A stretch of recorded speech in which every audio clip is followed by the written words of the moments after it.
Yeah, we Okay. hate Air Force 51 weeks out of the year, but that one extra week of the year, we hate them extra special, and it's here. Okay, Sam expresses his feelings. Okay, and just back from watching Notre Dame play, we have from South Jersey, class of 92, former Army football player Steve Shalou. Gonna get a beat Air Force. Okay, and we have a special guest tonight. I'm very happy to have him join us, and that is former Army football player, West Point graduate, Army veteran. An assistant coach at Army, and then an assistant coach with the Denver Broncos when they won the Super Bowl. Now the head coach at Bluefield State in West Virginia, and that is Tony Coaxum'00. Coach, how are you tonight? Hey, Ken, how's everybody doing? Glad to be here. Steve, good to see you, brother. Tony, my favorite up-and-coming coach. Absolutely. Well, it's great to convene and to have Coach Tony Coaxon. His team is 4-3 on the season, first year. Tony, tell us about what it's like. You got a first year program you put together in 12 months. What's it been like for you? How's it going? It's been going really well. Like I said, starting this program from scratch, Bluefield State, it's the HBCU here in West Virginia, one of only two here in the state, and had a very rich tradition. Won a couple of Black National Championships in the late 20s. And 1980, the program kind of went away, closed it down, and changed the whole demographic of the school and the student body. And our president, Robin Capehart, got here maybe 3 years ago now, and one of his missions was to bring football back. And you know, I got hired last October and kind of just started it from the ground up. You know, only thing we really have is the history. And they have a really nice stadium here that we can play in the Mitchell Stadium, and started to work to build the staff and get players going. And usually when you build a brand new program, it's a 2 or 3 year process. You hire a head coach, maybe hire a couple coordinators. The next year you get your staff, start recruiting, and then year 3 you get on the field. Well, we decided to do it all in one big bunch, and you know, got playing September 4th, and you know, it's been really special. A bunch of freshmen and kids that none of these kids had ever played in an NCAA football game before. We played on September 4th, and you know, we started out the season 3-1, had a couple big wins on the road, and you know, really played above their age. You know what I mean? And my biggest thing is, my goal is to, you know, try to build these young men and build the kind of brotherhood that we have at Army football. If I get anything close to that here, you know, we're gonna be pretty successful. And these young guys have shown that they love playing for each other and playing with each other, and that's a great first step with us. And we'll continue to grow as football players and get them our facilities and things up. But it's been off to a great start so far. Well, how is it, just as you said, normally a new program will take 3 years to get on the field. You did it 1. How is it to attract players to the program, and how did you approach that? It was just all about selling the vision of what we're trying to do. You know, the young men today, they were really, really receptive to the idea of being part of something that's truly theirs. You know, the whole idea was, you know, you go to an established program, you're joining their culture, you're joining their traditions. Well, hey, you get to start it. You get to start the foundation, be here from the ground up, and help establish those traditions. So it can truly be, hey, this is your program. And the young men that we got here, they really believed in that, and they're still bought into it. And they got to see it firsthand once they got here and see how people really cared about football in this area. And it's really rejuvenated this entire community. And so they really bought into that mindset and say, hey, this gets to be our program from the start. And, you know, 10, 15, 20 years from now, they get to come back and, you know, wheel me in there in my wheelchair or walker, wherever I'm in when I'm an old man, and, you know, be a part of it. Say, hey, you started this thing, you built it from the ground up. And I think that's what really sold all these young men. Very good. Tell us about Bluefield. What is it? What is the town like? I know you're in kind of southern West Virginia. Is that correct? Yeah, you know, we're only about 2.5 hours from Charlotte. So when you tell people, they get surprised, they think of West Virginia and think, you know, we're right here in the middle, but we're right there on the border. And I was talking to, you know, it's a lot like, best way to put it, it's a lot like Highland Falls. You know, it's a small town. People have been here for a long time, very tight knit, West Virginia in itself is a very proud state when it comes to servicemen and women in the armed forces. So it really rallies behind that. And but yeah, there's a lot of potential here. It's a coal town. Coal was kind of a big thing. Grumpin still is in the early days, and now there's so much potential here, and getting football here, and also the other 11 sports that we brought to our institution. Really want to breathe life into the city and get more businesses and things like that. But people have been great here. They've welcomed me with open arms, and our staff and our players, and they've really taken hold to our guys and embraced them and say, hey, this is our football team. Well, that's great, Tony. And hey, just so tell our audience a little bit about when you played at West Point and coached some of the players, some of your teammates and players that you coached. I graduated in 2000, so I was there. Coach Sutton was my head coach. I was blessed to be coached by the guys that was on our staff as a player.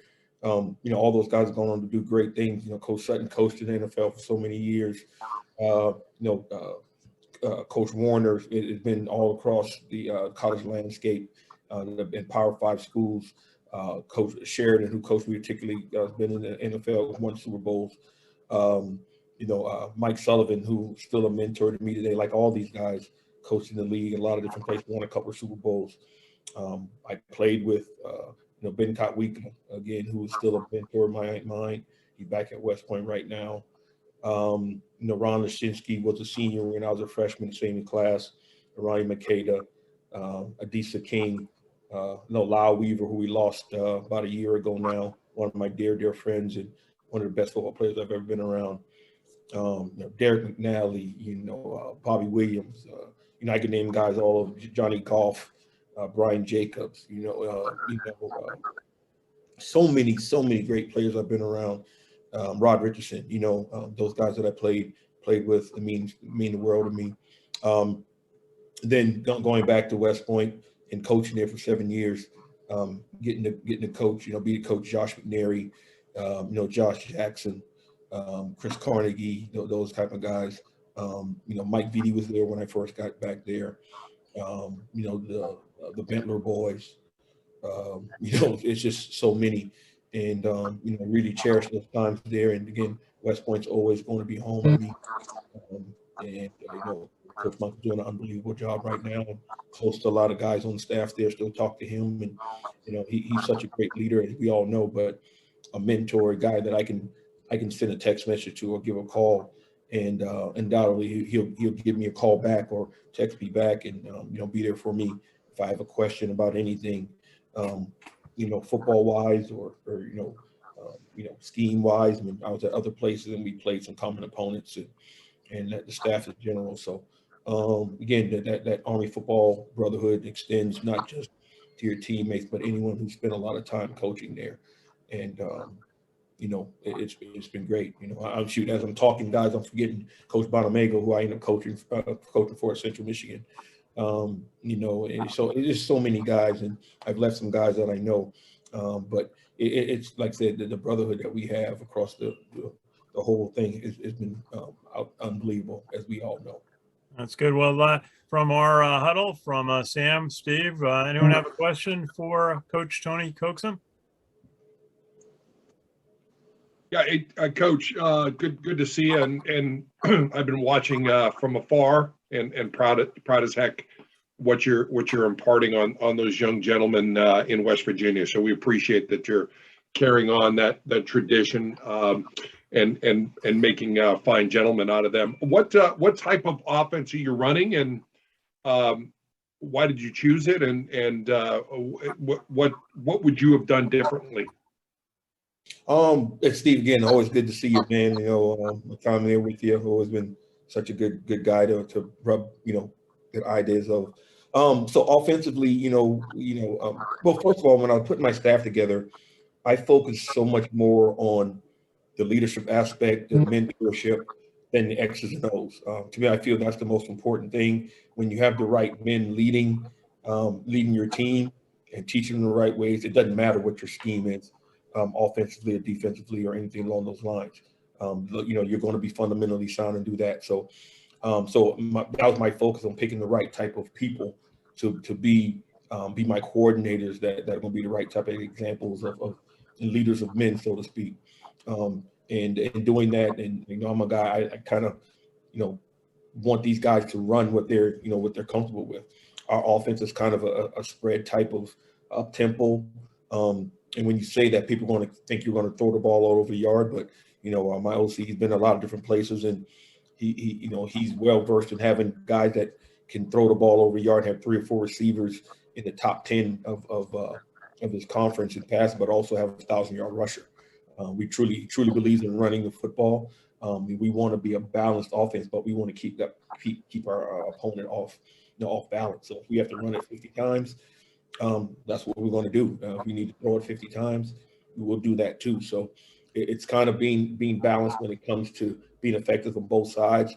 But we're based out of three wide receivers, but we want to play an up tempo type of style. And again, it's very simple in the play calls, but it's to catch the defense not ready.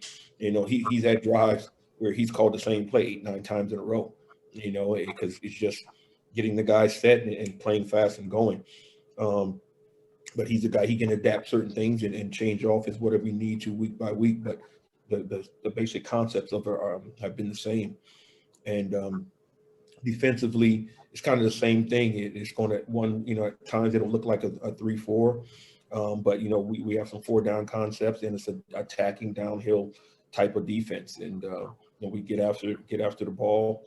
And my DC, he actually is served in the Navy, not a Naval Academy guy, but served in the Navy, and is super smart. And first time DC, and he's done an outstanding job of being a first time DC and really causing a lot of turnovers. And our guys is being able to really. We were ranked in the top 10 in the red zone for most of the year. Up there in takeaways and things like that. Just having guys attacking downhill, aggressive type of defense. But again, our focus has been on the type of people that we want, and the X's and O's take care of themselves. And I hired these guys for a reason to run the show on their both sides of the ball, and they both carry an associate head coach and an assistant head coach title as coordinators because they're the head coach of their sides of the ball. If I trust them enough, it's kind of like being a battalion commander, you know what I mean, or division commander. You give them the vision, you know what you want, but you let them run the show and command their troops, and they've done a heck of a job doing that. And I wouldn't be where I am right now. We wouldn't have had the success of building this thing like we have without those guys. So I'm very blessed to have them all here. Okay, and Coach Tony Coaxum'00, you got I understand 2 games left on your schedule. Played an 8-game schedule. How tough was it just to find opponents the first year? Are you in a conference, or are you building towards that? We actually have one game to go. We are by this week, and next week will be our last game. And initially, it was a little difficult because we were under one pretense of how we needed to play with the first year, so we were only going to look to do about 4 games. But once we really figured out exactly what the rules are, we said, okay, we can get more games. So I didn't want to get a full schedule because I knew we weren't going to have a full 100-man roster. I only brought in like 80 players, and knowing that majority of them would be freshmen. So our goal was to get enough good games, but also build in bye weeks. So, these guys aren't going 5 weeks in a row without a bye. But once we got that going, it was pretty easy to, not easy, but it rolling through pretty quickly to get our games. And we had 3 in a row, had a bye week, 3 more bye week, had a game this past week, bye week. And so we're going to have 3 bye weeks, and it just worked out perfectly. Okay. 4 in a row, 4 at home. And we're in the clockwork. The bye week came at a perfect time each time.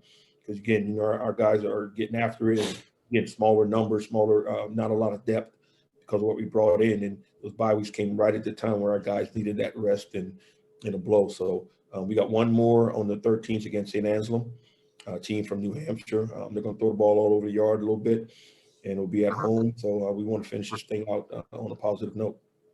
Yeah, it's a long trip for St. Anselm. It's good that you were able to attract them to make the trip. Now we're going to get into talking about Army football.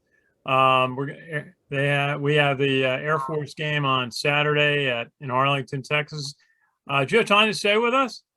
Yep, I sure do. Oh, good. Okay, well, we're going to kind of go around the table. I just actually got off the conference call with 4 Army players, with Isaiah Alston, Nolan Cockrell, the nose tackle, Mason Kolacek, who's the right tackle on offense, and the inside linebacker, Leo Lowen, who was converted from a safety to play inside linebacker last week against Wake and held the position well.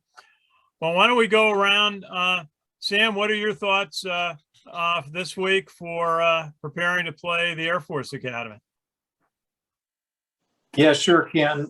First, Coach, I just wanted to say 87 150s alum here. We really appreciate you being on, and it's really so inspiring to see a fellow alum out there making it happen and leading the young men the way you are. So congratulations on the work that you're doing, and it's a real honor to have you on the show tonight. As far as this weekend, well, to paraphrase Clubber Lane, pain. That's what's going to be. But here's the thing. It's going to be a tough game. I mean, make no bones about it. As much as I like to razz Air Force, and I really do, and I mean it when I do, Air Force is good. And Air Force was good last year. And Army is going to have to play a better game this year than what they played last year. Army played just well enough at the right moments last year, and Air Force made mistakes at precisely the time we needed Air Force to make mistakes last year that allowed Army to stay in the game and then finish with that fourth quarter game-winning drive at the end. But here's some things that I guarantee you Air Force is not going to do this year that they did last year. When they have 4th and 1 deep in Army territory in the first half, they're going to go for it instead of trying to kick a field goal. When they have 2nd and 3 on about the Army 45-yard line on a time-consuming drive, they're not going to drop back and throw it into the end zone. They're going to go ahead and keep it on the ground and keep the drive going. So those are some things that they did last year. But the real question is this: which Army team is going to show up? I know Coach Monken always has the team ready to play the service academies, and that you just look at the history of his legacy so far at the academy to know that that is a fact. They will come to play. However, we've got to look at the body of work this year. Which team is going to show up on offense? Are we going to have the very vanilla 1- and 2-dimensional offense that took 3 quarters against Wisconsin to finally start getting the ball out to the perimeter and moving the ball by being a little more imaginative? Or are we going to have the Army offense that hung 56 points on Wake Forest and absolutely showed the gamut of what the triple option can do, both running and passing? So that's a real question. On defense, are we going to have the defense that played lights out for 4 quarters against Georgia State? Or are we going to have a defense that plays lights out for 2 quarters and then has a Western Kentucky meltdown in 1 quarter that lets Air Force hang some points on the scoreboard? So, these are some real question marks that are hanging out there. And then the last one is, what's the health of the team? Who's going to start at quarterback? How about the other players that have been dinged? Like Connor Bishop, for example, is he going to be 100% and ready to play? So, I don't have the answer to all these questions, but they are serious question marks that have to be added to your thoughts into what's going to happen this coming Saturday. Because again, Air Force is good. Air Force got dinged up a little bit in their last game, but they also had an opportunity to recover. But they made some uncharacteristic mistakes against San Diego State in their last game that I know they're going to want to correct. And Air Force, by the way, they also always come to play. So it's going to be a roughhouse game. I think the question marks that I brought up are reasons that the spread right now keeps changing in Air Force's favor. But you know what?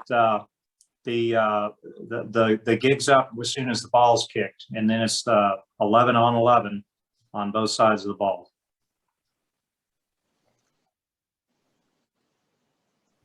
I can speak to one point. We talked to Coach Monken on his conference call this afternoon, and he said all his quarterbacks, Christian Anderson, Jabari Laws, Tyree Tyler, they're all practicing.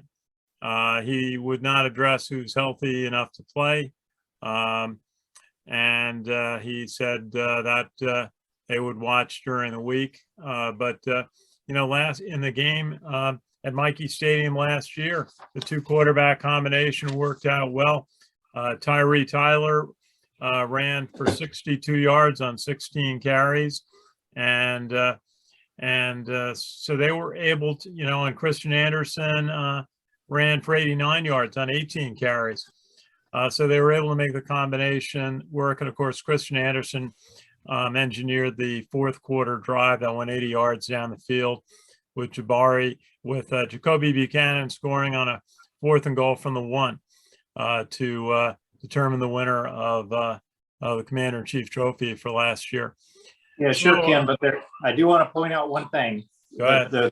The quarterback combo that played in the Air Force game last year was not by design. Tyler got knocked out of the game, and Christian Anderson had to come in and take over for him. So the game did not start as a 1-2 punch, one quarterback in, and then they substitute in the other quarterback. It was Christian Anderson by necessity because Tyler was knocked out of the game. Absolutely. Steve Shalou, your thoughts on facing the Air Force Academy on Saturday in Arlington, Texas? You might be shocked by my answer, but I'm going to talk about the offensive line. So the it's really going to come down to the trenches. I mean, quarterback, any one of those three have shown spark at any given time, and they'll be ready to do what they can do if the opportunity arises for them. I mean, I think we're ultimately very talented at B-back, and we can do, I haven't seen anybody run that fast as a fullback as Anthony Atkins did against Wake Forest. That was just pure unbelievable, something moving that fast at 265 pounds. So that's pretty remarkable, and our talent there is high. It's really going to come down to the offensive line. They've been getting more and more healthy as time has been going on. And if we can control the line of scrimmage and impart our will on the defensive line and give our quarterbacks the time to read that tackle, then get to the next level and read the end, and then get the ball outside, that's where our success is going to come from. If everything gets pushed and jumbled at the point of attack, we're not going to have time to read. And now Tyre is, tucking the ball, and it's a 2-yard gain, or he's getting cream coming off the edge. So we just need to be able to attack downhill at the point of attack, guard tackle, and then get out to that pitch key, and let's get the ball outside and get moving on that. That'll open up everything else that we need, and then we can throw off of that. We can run off of that. We can get the ball inside to the B-backs. But if we become one-dimensional or two between the fullback and the quarterback, it's going to be a long day for us. So it's really incumbent upon that guard, tackle, push. And Air Force is big up front. I mean, I don't know do they all fly in C-17s for crying out loud? How the heck are they that big up front? I don't know. But hey, listen, we got to go out there and do what we got to do. This interesting point, Air Force, this could be an entire 4-year span for a class of Air Force, 4.5, Sam, sorry, that they have not seen a Commanders-in-Chief trophy. Yeah, they had dominated the series, and Army's won 3 out of the last 4 years. Navy had the big year in 2019. We're going to get to Jack and Richard with their segments in a moment, but I just was going to ask Coach Tony Coaxum' of Bluefield State joining us today, former Army football player, former coach for the Denver Broncos on their Super Bowl championship team. What are some of your thoughts about playing Air Force, some of the games that you played in, some of the games that you coached and have watched? It's certainly a very intense rivalry. Yeah, just like all the academy games, you get up for those games, and I was fortunate enough to play in some and coach in some, and And it all comes down to the, team that makes the fewest mistakes, really. It's somewhat cliche, throw the records out, and that's true when it comes down to it. But the teams that limit their mistakes and execute their plan the best in the part they will is usually going to come out regardless of the talent.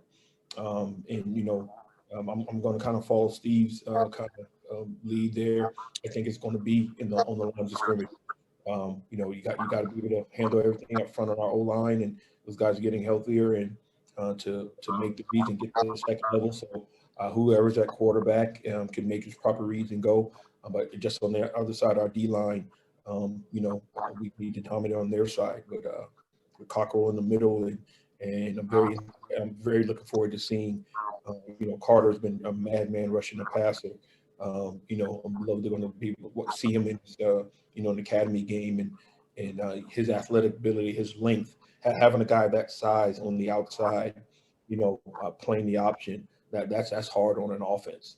To have somebody with that length that covers so much ground. So looking forward to see how he goes about it. And there's going to be a play. There's going to be a play that either, with Sean on special teams, how our special teams can, got a knack for blocking kicks and impacting the game, something like that, or a trick play, or it's going to be something in one of those phases that does something. And I'm always going to lean on the brotherhood.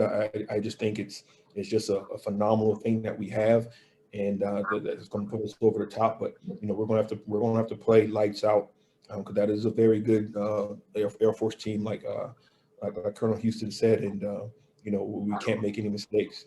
We have to force them to make some, and then there's going to be a play somewhere in the game, whether it be a special teams play, some type of trick play, or someone's going to make a special play, and there's going to be someone that's probably going to reveal themselves for us. There's going to be someone that we don't know much about or hadn't heard much about, and they're going to come out of nowhere and make a big play or have a huge game. And I'm going to also say that I think Robinson, he needs to have a big game for us. If he has a big game for us, gets out on there, that guy's electric with the ball in his hands, whether it be on special teams or in the offense itself. We get the ball in his hands. He's a tough guy to get hands on. So I'm looking forward to it. Again, we have a bye week this weekend. I get to take off my Bluefield State hat this weekend and put on my Army Black Knight hat, and I'm gonna be rocking my Lyle Weaver shirt, and get that essence of Six Dog out there on the field to go make some plays to get us a win this weekend. Of course, Tyrell Robinson's having a great season for Army as a slot back against Wake. He had 11 carries, 98 yards. Longest is averaging 8.9 in that game. And getting the ball in the hands of Tyrell Robinson with a little blocking in front of him can really break a game open. Now, let's go to our SALRadio colleagues for a couple of their segments. And Jack, tell us a little bit about the Naval Academy. They won their game this weekend. Tell us about it. Yeah, that was a close one, 20-17 over Tulsa. And the Navy midshipmen had 302 yards rushing in the game. And also, I should say, 302 yards total offense. They had 0 passing yards in the game. It was a 3-3 tie at the half, both teams exchanging field goals. Zach Long hitting a 26-yard field goal with 6:37 left in the half. And then Bijan Nichols hitting a 29-yard field goal for Navy with 3 seconds left in the half.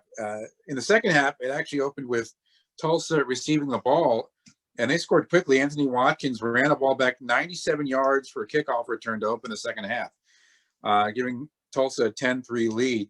But then James Harris II came up with a 1-yard carry touchdown for Navy, tying it back up at 10 apiece. And then in the fourth quarter, Ty Labatai had a 1-yard run, touchdown run, 17-10 lead for Navy there. Labatai actually had a career-high 64 yards in the game, which gives him a total for the season, 242 rushing yards and 5 touchdowns and 6 starts this year. Bijan Nichols had another field goal late in the fourth quarter, 46-yard field goal. Tulsa came back, bringing the score pretty close, 20-17. on a touchdown pass from Davis Brin to Ezra Naylor, 2-yard pass. And then they went for an onside kick, but then Navy recovered the pass, recovered the onside kick, and ran out the clock to seal that 20-17 win for the Midshipmen. That's their second win of the year. They're 2-6, 2-4 in the American Athletic Conference, and they have a tough game this weekend. They're heading out to where Steve just was, South Bend, Indiana, to take on Notre Dame. Yeah. Steve, what's your thought about Navy going out to play at Notre Dame? You were just there for the North Carolina game. Must have been a great time. What do you think about Navy's chances against Notre Dame?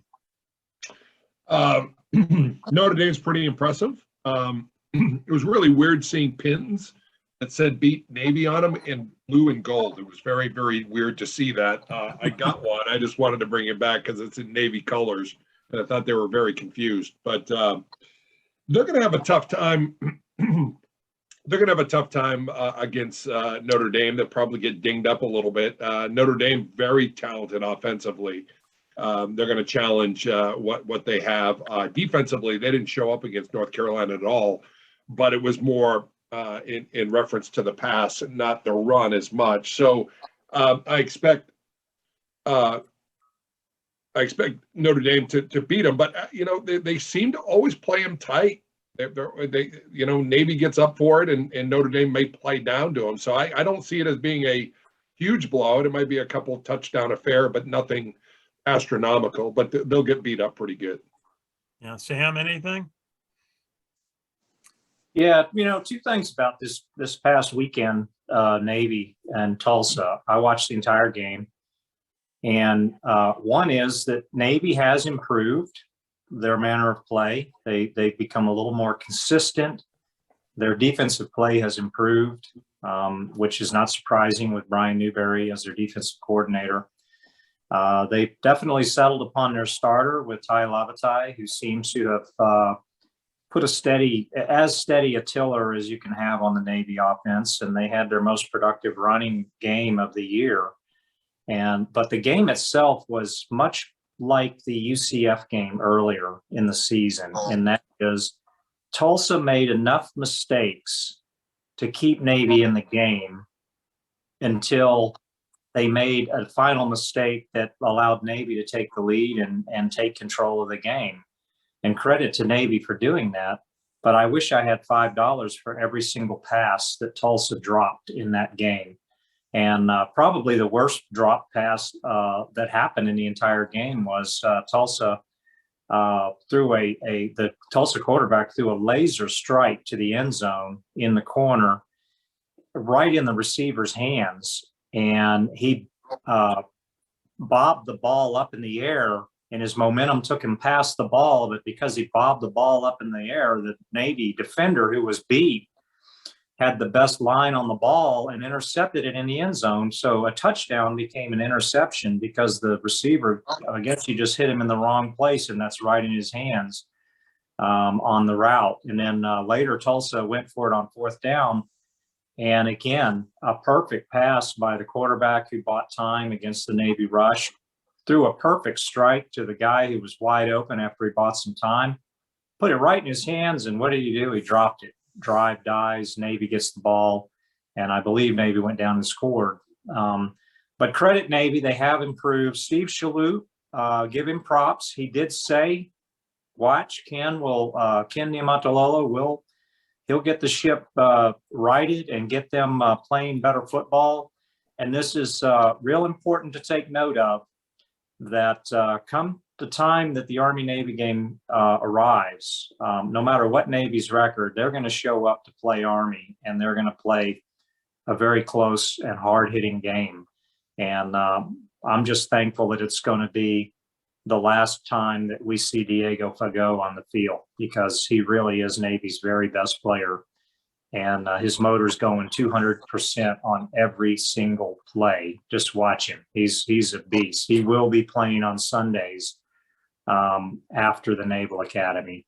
But as far as Notre Dame, I agree with Steve. Navy does have a way of rising to the occasion for Notre Dame.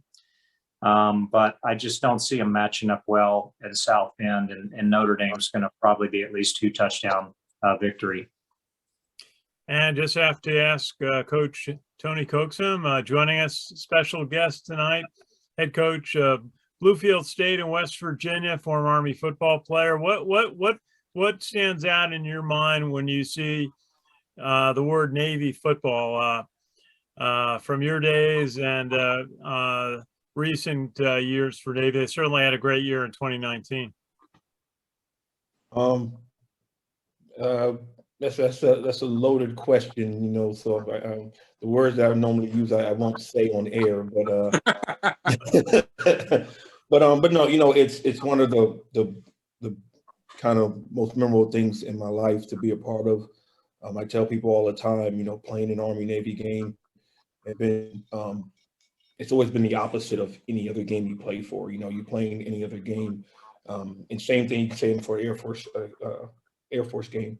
But you're playing anyone outside of academies, you're using that whole day to build yourself up so you're at your highest point for a kickoff. Well, it's the exact opposite for Army Navy, where, you know, you're trying to not get yourself too high for a kickoff because your head will explode because of the excitement that you go through. So having that feeling, and I will tell this quick story to kind of just to tell you how it, you know, what that means. You know, obviously I go back to West Point in 2007 to coach, and I'm in my first Army Navy game since playing. And, you know, going out to the tunnel, the midshipmen, they're marching out to do their march on, and I'm coming on to kind of just walk the field a little bit. And I happen to go through the same tunnel that they're coming through. So I'm up against all that are coming through. We're in Philly at the link, and I'm getting all these feelings just come up like flashbacks from playing days. And I just happen to notice my hand is making a fist and right next to the guy, and I literally had to grab my arm because I'm like, I was about to punch this kid, this midshipman, for no reason, just because he's in the Navy, you know. And so it's that rivalry, that intense, you know, feeling never goes away. You know, no matter as a player, neither as a coach, or even now when I'm watching the game, you know, from afar, that never goes away. And you know, Lord willing, my plan is to be at the Army Navy game this year. You know, our season will be wrapped up, and I'm making plans to be there in person for the first time in a few years. So I'm looking forward to that. And as for the, you know, their game coming up, you know, again, you just never know what's going to happen. They're definitely going to, you know, be up for it. And if they can make a few special plays to, like I said, for someone to make a mistake, or if Notre Dame is kind of overlooking them a little bit, they could be in trouble a little bit. They can probably put themselves in a tougher fight than they need to be.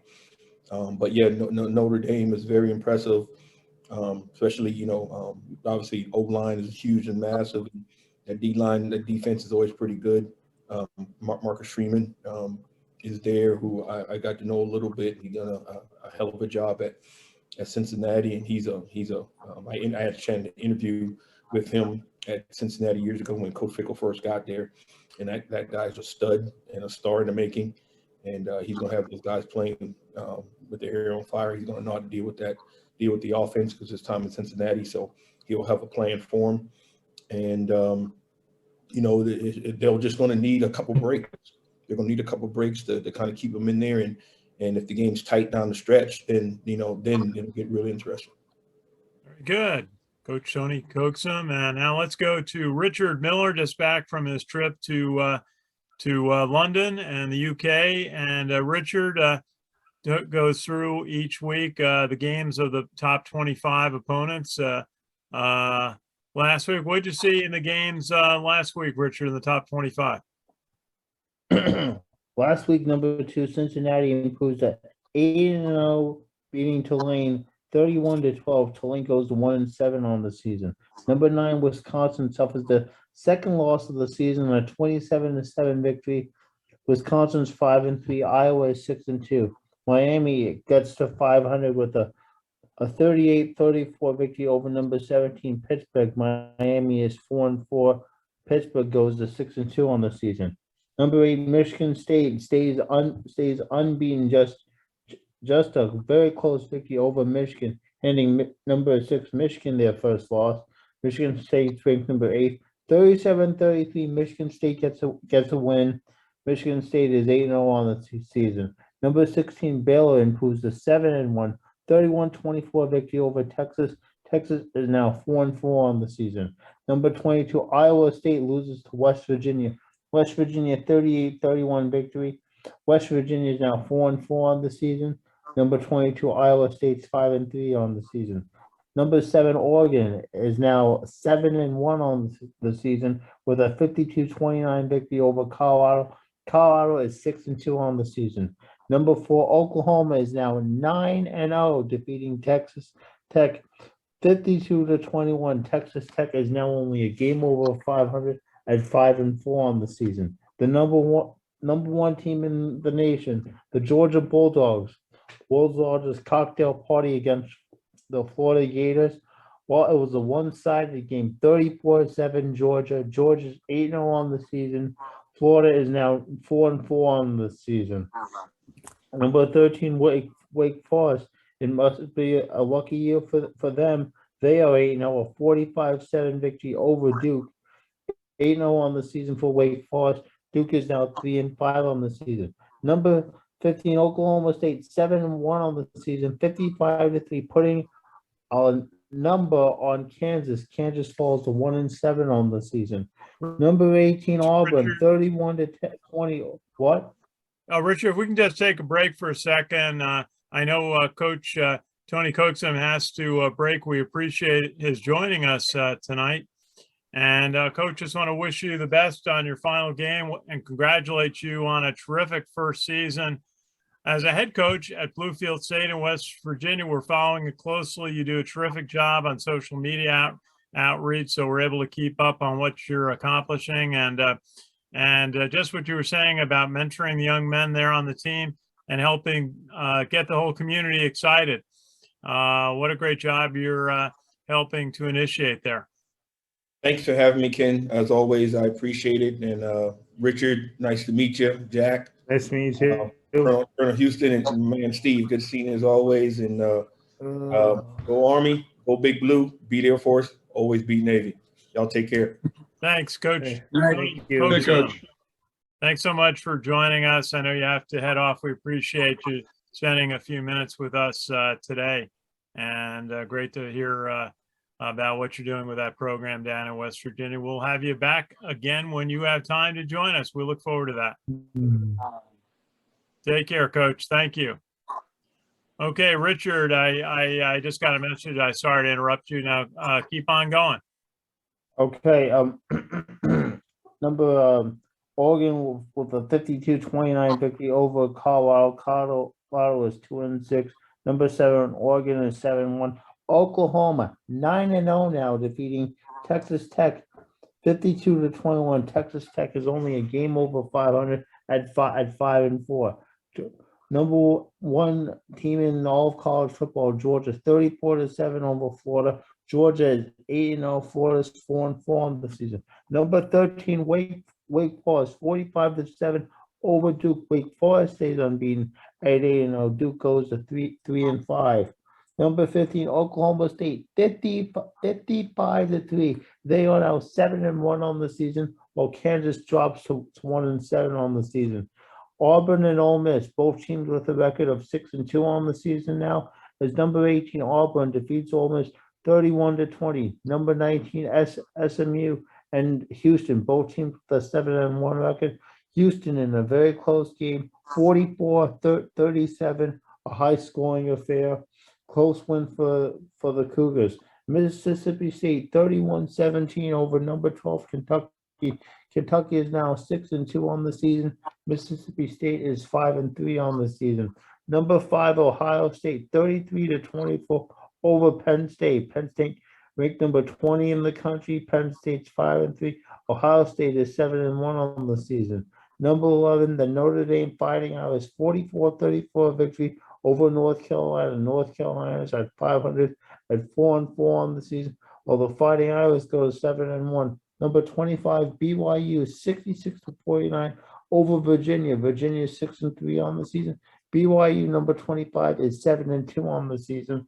Also, you have number 21 San Diego State losing to Fresno State. Fresno State 7-2 on the season.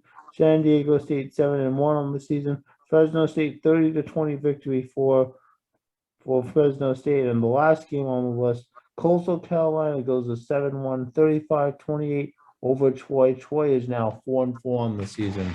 And that's a team, both teams Army's going to be facing in upcoming years to keep an eye on. Now, just looking, now, any games from our Huddle members stand out to you last week? Anything, Steve obviously was at the Notre Dame win over North Carolina. Anything else stand out in that, in last week's games? Yeah, I've got a question for the panel. I mean, how many more lives does Harbaugh have? I mean, you know, if they lose to Ohio State, he has to be gone. He has to be gone. Mm-hmm. I mean, it just they just botched another game against Michigan State. They can't seem to win the big one. I was amazed. I watched that game. I was amazed to see how that all went down. Oh. Yeah, I agree. I thought that the Michigan State game was the game of the day, actually of the entire weekend. I watched that one from start to finish. Was not disappointed, and personally, I was rooting for Michigan State anyway. And I agree with Steve. You look at Jim Harbaugh. He was supposed to be the savior of Big Blue that was going to wrest the Big Ten out of Ohio State's hands. And instead, he just has been a disappointment in the big rivalry games. The second game that I watched that I thought was pretty impressive, only because it was a lot closer than I expected it to be, was the Ohio State-Penn State game. Penn State really did play much better than I expected. Of course, Ohio State did win in the end, but kudos to Penn State for playing as well as they did and giving the fans there at Ohio State Stadium a little bit of a scare up until the fourth quarter. Okay. And interesting to look at the AP top 25 standings in the sense that the college football playoff will have its first ranking coming out about who would be in the two semifinal national championship games. And right now, you got to say Georgia, number 1, Cincinnati has moved up to number 2. Alabama, with a loss at 7-1, is holding out at 3rd. Oklahoma 4th, and Michigan State 8-0 is making a push to be a representative from the Big Ten. What do you guys think? Do you think the 4 teams are going to come from those 5? You know, I gotta say, I don't think Cincinnati can beat the top 4 teams in the SEC. I really don't. I don't think that they could stack up with Ohio State. So I you know, as you look at it, it's kind of playing out to where it usually does, right? Ohio State usually will lose a game early on, and then they improve and they end up getting in the top 4. Heck, I think they actually won a national championship doing it that way. Alabama's always going to be in that discussion. The only one for sure that's not going to be is Clemson, but I digress. And right now, the class of the whole group is Georgia, but you know, Alabama, Georgia, that would be a toss-up to me. Georgia has a way of choking in the big games, so you know, I gotta think that it's Alabama, it's Georgia, it's Ohio State, and you know, that fourth one, you know, is it Oklahoma? Is it Michigan State? Is it Cincinnati? I'm not overly enamored with any of them. You have a whole bunch of 7-1 teams with Ohio State, Oregon, Notre Dame, and Michigan all at 7-1. Oklahoma State even, and Baylor at 7-1. Yeah, I agree with Steve. And I actually also wanted to point out 2 things that's Army related. Number 1, Wisconsin has found themselves, and watch out for Wisconsin. They're really making some noise now. in the Big Ten. They absolutely destroyed Iowa, and they look more like Wisconsin. So I'm not feeling as bad about the loss to Wisconsin now as I was, seeing how well they really are playing on defense and seeing that they really do have their offense kind of shifting into running all cylinders. And Wake Forest, I believe, is in the top 10 for the first time, maybe ever, after their win against Duke this past Saturday. And by the way, Wake Forest called off the Dogs. Wake Forest could have scored 90 points against Duke if they had wanted to, and their defense showed up. But as far as who's going to be in the playoff, who's going to be in a championship game, I totally agree with Steve. A big question you got to ask about Alabama is this. If Alabama goes to the SEC championship, which you expect they probably will, and they end up playing Georgia, and Georgia comes in undefeated, and Georgia doesn't choke this time and wins, that would be 2 losses for Alabama. So does the BCS championship series ignore Alabama 2 losses and still invite them into the top 4? I think that would be wrong if that happened. I'm not saying it will happen because it still remains to be seen who wins and, you know, how the teams play out. But I agree that Cincinnati has shown themselves to be vulnerable the past 2 weeks, especially. They should have absolutely crushed Tulane. They didn't. They let Navy hang around and make the score a lot closer than it should have been. So you got to wonder. I don't know if Cincinnati's really ready to take on the likes of Georgia or Alabama or Auburn or Michigan State, for that matter. So we'll see. We'll see what happens. Now, if they win out, it's going to be hard not to put Cincinnati in, considering the wins that they've had, and they've been in the top 5 discussion all year. I think if Alabama were to lose another game, I think they got to be out and would open up the door for either Michigan State or Ohio State. Whoever wins the Big Ten championship might have a shot. And then, you know, what if Wake Forest wins out? You know, at 8-0. You know, we'll see who they run into and if they get to the Atlantic Coast Conference championship. You know, if they would run into Clemson or if it would be someone else. Okay, well, let's start thinking. Richard, what are some of the key games you're going to be watching this upcoming week when after the Army Air Force game is over? Well, after the Army Air Force game is over this week, I'm going to be watching. Let's see, I'm going to be watching number 7, Oregon and Wisconsin. I'm also going to be watching. Let's see, Tennessee and Kentucky, an SEC matchup. Kentucky's ranked number 18th. That may not have playoff implications for both teams, but it's an SEC game. Other games I'll be watching, pretty much those are. Oh yeah, Navy's game 3:30 Saturday against number 8 Notre Dame at Notre Dame Stadium. Huge test for Navy. Absolutely.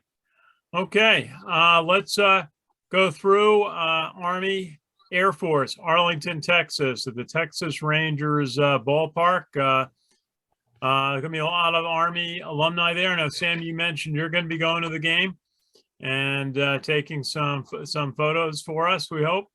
And Steve, are you making the trip this week? I am. Oh, good. So we're going to have 2 reps. So you're going to bring your camera and send us. You took some great photos at the out of Notre Dame Stadium that I have to send out. Those. So I'll have you take some more photos for us when you're down there. Yep, sure. Send me the press pass, and I'll get right on that. Okay. Let's go to Jack. Jack has been following the Air Force Academy very closely all year for us. Jack McGuirk, what are your thoughts about this week's game, Army and Air Force? Well, it's going to be a tight one. There are going to be some questions that need to be answered with Army, starting with, you know, who's the quarterback, try to figure that out. And on defense, Coach Woody has to get them ready for the Air Force rushing game, the triple option. The Air Force, I believe, has the number one ranked rushing offense in the country as far as yards per game is concerned. Particularly, I have to watch out for Brad Roberts, who has multiple 100-plus yard games this season. This past week against San Diego State, he only had 27, which is a little odd, but I'm sure he's going to bounce back against Army and Air Force after that loss to San Diego State. It's going to be playing with a chip on their shoulder. And it's interesting, if you look at the odds in this game, the Black Knights are 2.5-point underdogs. And the over-under is 37.5. But it's interesting. I was looking at the predictions on ESPN, and it's favoring Army 56% to 44%. So it's going to be a very close game. Both teams grounding and pounding, but I like Army in this one. Very good. You got a score for us? I'm going to say 24-21, Army. 24-21 Army for Jack McGuirk signing up. Okay. Okay, let's go to Richard. What are you thinking? Army versus Air Force in Arlington, Texas. Arlington, Texas. Army is going to need to step up. They cannot be playing this. We think we're ready, and then it is time for them to step up. I am taking Army by at least a touchdown. 28-21. 28-21. Richard Miller signs up for Army. Now, I think we got to leave Sam for last. Steve, what's your thought on this game? What are the keys for Army to be successful? Yeah, Army's got to control the line of scrimmage, impart their will.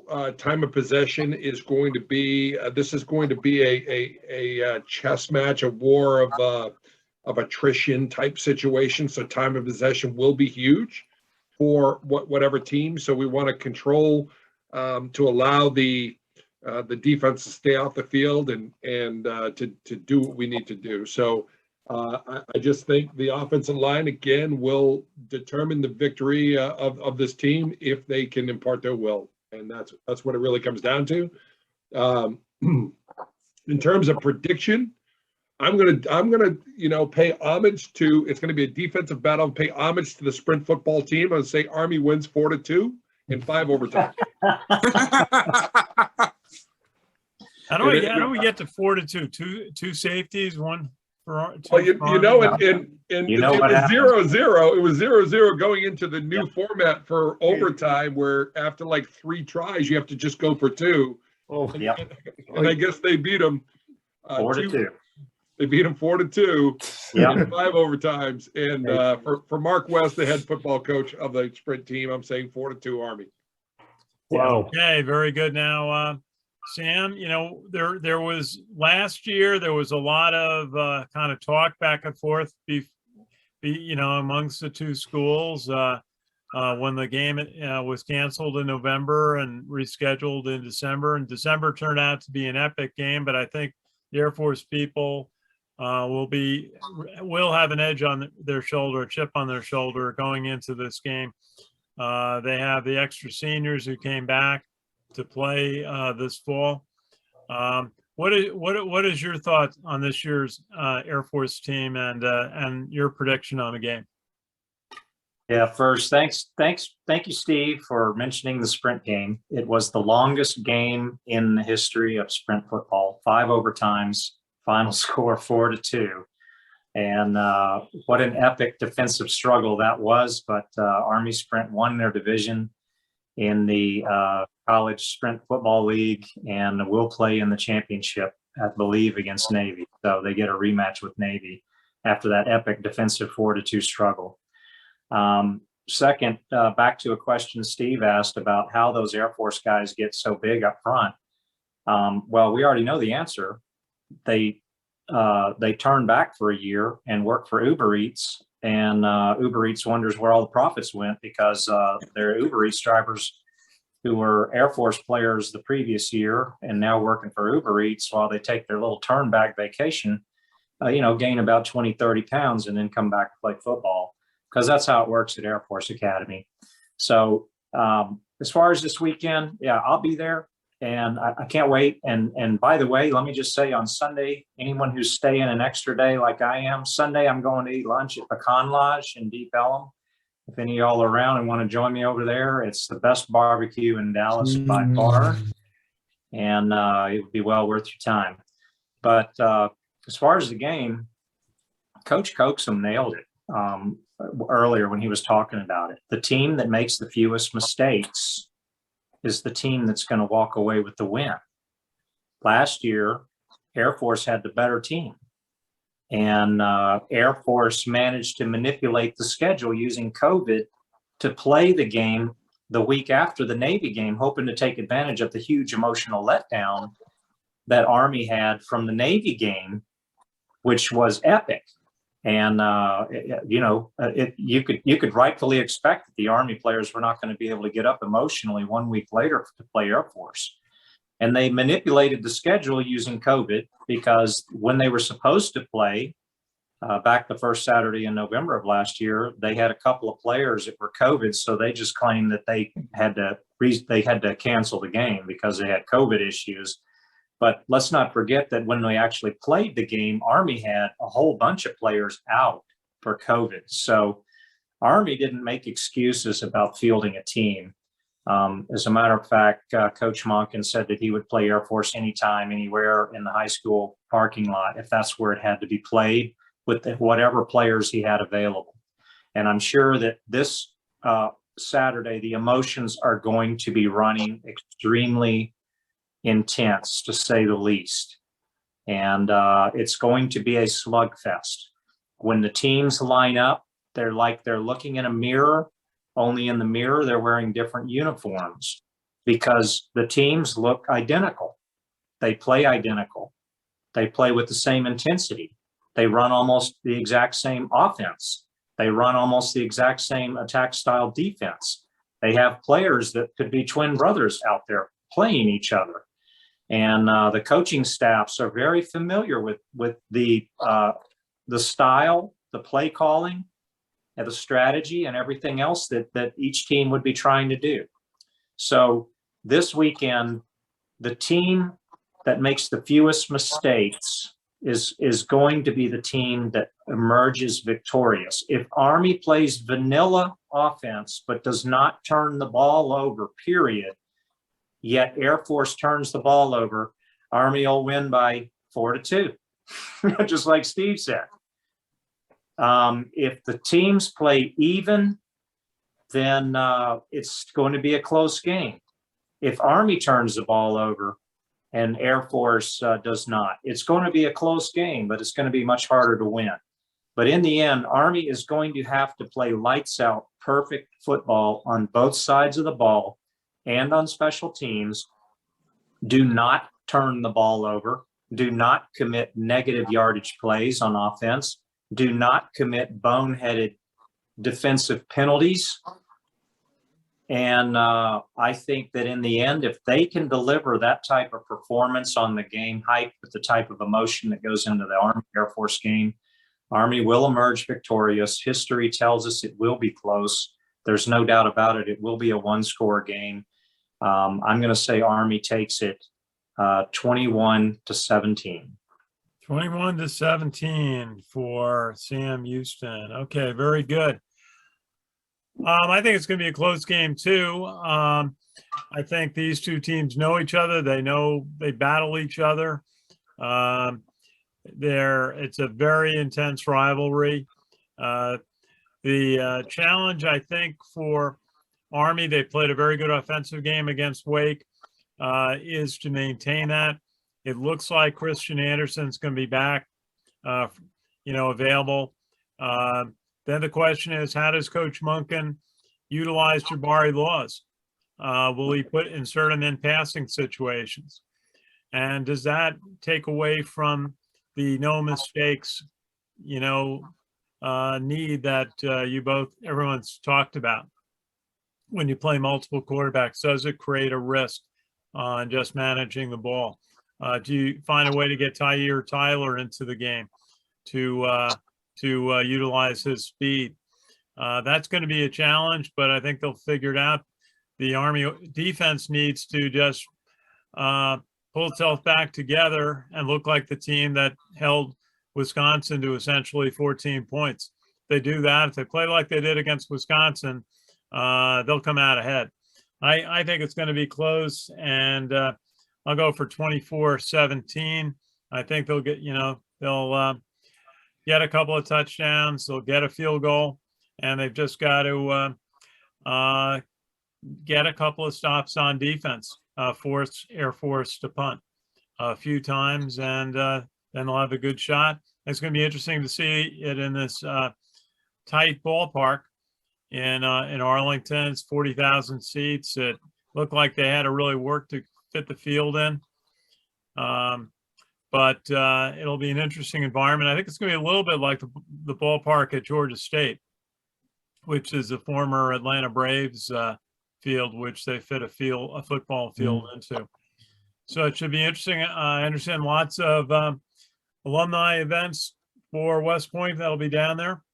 And so it should be a good crowd. I have a feeling they're going to have this game will be very well attended. Certainly lots of alumni from both schools in the area.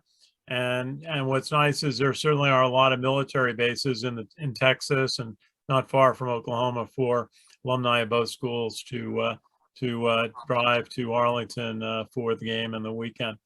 So any final thoughts before we sign off? I'll throw out there that last huddle we had, the challenge was thrown to Jack McGuirk to come to the Bucknell game. And Jack, I'm extending an emphasis and an exclamation point to that challenge, because I was able to secure a plane ticket to fly up to West Point for the Bucknell game. I'll be in Friday night. We'll be at the game and then fly back on Sunday. So we could have a huddle gathering at the Steve Shalhoub tail. So that would be a perfect opportunity, Jack. And then, hey, there's only one single thought, one sole idea. Go Army, beat the hell out of Air Force. Okay, okay. And that is quite a tailgate that Steve Shalhoub and his friends have outside Mikey Stadium each week. Okay, well, let's say thank you to Richard Miller. Glad to have you back from your trip. Good job with running down the top 25. Thank you, Ken. Glad to be back. Good, good. And Jack McGuirk, good job, really good job all season covering Navy and Air Force and for us. And we do hope you'll come up to the Bucknell game. It's going to be a military appreciation day, and hoping a lot of people from the American Legion are going to attend. Well, there's going to be a special ticket offer on our page, West Point Football Report. And Steve Shalhoub from South Jersey, class of 92, thank you. Good to see you tonight. Great to be seen. I'm excited to fly down there, going down with the team on Friday, and we will be having we'll get our head right, get our bodies right, and we'll go out there and we'll beat Air Force. Okay, and Sam Houston will also be there. We'll look forward to his reports from the stadium in Arlington. Sam, thank you for joining us tonight. Yes, you bet. It's always a pleasure. And 2 weeks out of the season, the intensity is raw, and it's this week and the Navy week.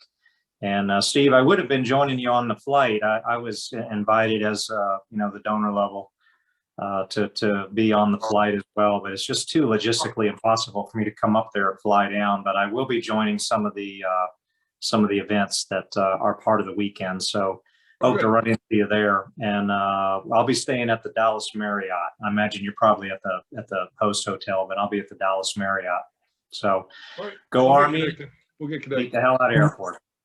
Okay, and I also want to thank Coach Tony Coaxum for joining us, head coach of Bluefield State, first year there, putting a new program together in right there in West Virginia, former Army player and former and certainly West Point grad. Also wears a championship ring, a Super Bowl championship ring from his years coaching at the Denver Broncos. And I always recognize the 2 million veterans of the American Legion and 330,000 members of our organization, the Sons of the American Legion, serving America's veterans. We'll look forward to filing more reports. We'll have more talks from the players and from Coach Monken on our page, West Point Football Report, and we'll be following the game on Saturday, and also having post game with Coach Monken and the players.